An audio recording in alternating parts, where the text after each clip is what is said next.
தொடர்ந்து கொலைகள் அதிகமாயிட்டே இருக்கு.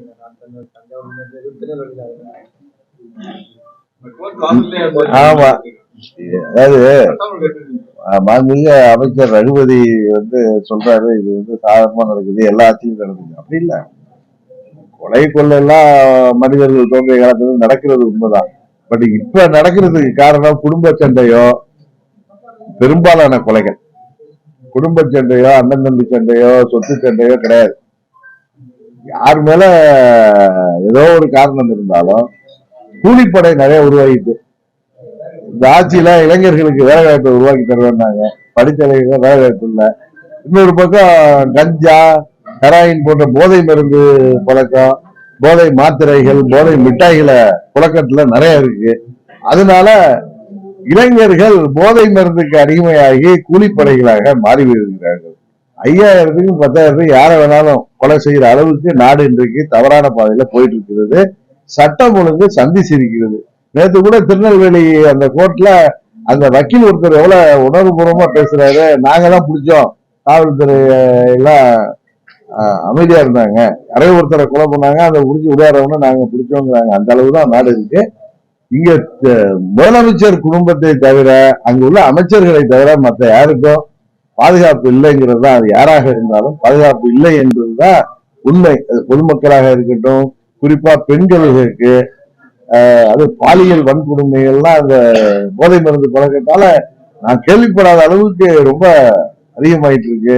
சிறுமிகளுக்கு, அது போல அரசியல்வாதிகள், அரசு ஊழியர்கள்லாம் தவற தட்டி கேட்டாங்கன்னா கொலை செய்யப்படுகிறாங்க, தாக்கப்படுறாங்க. இது ஒரு இந்த ஆட்சி போயிட்டு இருக்கிறத பார்த்தா இது தமிழ்நாட்டுல சட்டம் ஒழுங்கே இல்லைங்கிற அளவுக்கு இது மோசமான நிலையை நோக்கி இந்த ஆட்சி நடந்து கொண்டிருக்கிறது. முதலமைச்சர் எல்லாத்தையும் பார்த்துட்டு அமைதியா இருக்கிறது. ஆனா எங்க ஆட்சியில எல்லாம் நல்லா இருக்குன்னா அவர் தனக்குத்தானே ஆறுதல் சொல்லிக்கிற மாதிரிதான் தெரியும்.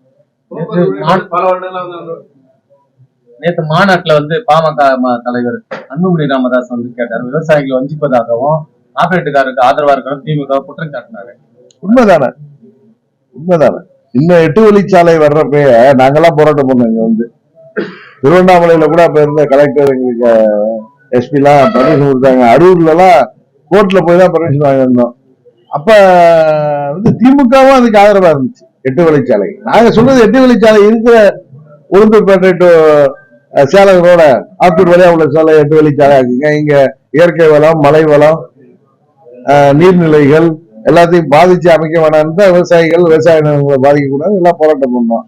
அப்ப திமுக அவங்களுக்கு தெரியும், அவர்கள் நிலைப்பாடு வளர்ச்சிக்கு தேவைன்னு சொன்னாங்க. அது மாதிரி திமுக வெளியில விவசாயிகளுக்கு ஆதரவா இருக்கேன்னு பேசிட்டு அவங்க எப்பயுமே அவங்க செய்யறது வேற ஏதாவது இருக்கு. அவங்க கார்பரேட்டுக்கு ஆதரவா தான் இருக்காங்கிறது எல்லாருக்கும் தெரியும்.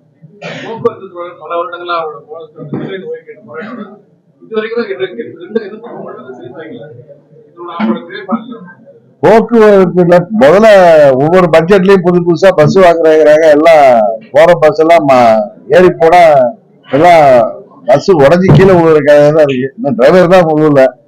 அது போல போக்குவரத்து தொழிலாளர்கள் போராடிட்டு இருக்காங்க. அரசு ஊழியர்கள், ஆசிரியர்கள், பகுதி நேர ஆசிரியர்கள், மருத்துவர்கள், செவிலியர்கள், மாற்றுத்திறனாளிகள் என அனைத்து தரப்பினருமே இன்றைக்கு போராடிட்டு இருக்காங்க. விவசாயிகள் இந்த ஆட்சியில எதற்கெல்லாம் திமுக ஆட்சிக்கு வர்றதுக்கு முன்னாடி யாருக்கெல்லாம் பழனிசாமி ஆட்சியில எதிர்கட்சி தலைவரா இவர் போய் போராட்டம் பண்ணாரு அந்த கொரோனா நேரத்துல கூட, அதெல்லாம் இப்ப இன்னைக்கு பழனிசாமியை தாண்டி இன்றைக்கு அவர்களுக்கு எதிராக இந்த ஆட்சி செயல்பட்டு கொண்டிருக்கிறது. கைது நடவடிக்கை செய்யப்படுகிறது.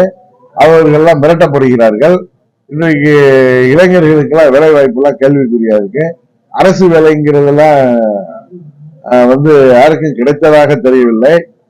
அதுபோல டிஎன்பிஎஸ்சி எக்ஸாம்லாம் சரியா நடத்துறது இல்லை. இவங்க இந்த ஆட்சி இதுக்கு மேல வேணான்னு முடிவு பண்ணிட்டு நடத்துற மாதிரி இருக்கு.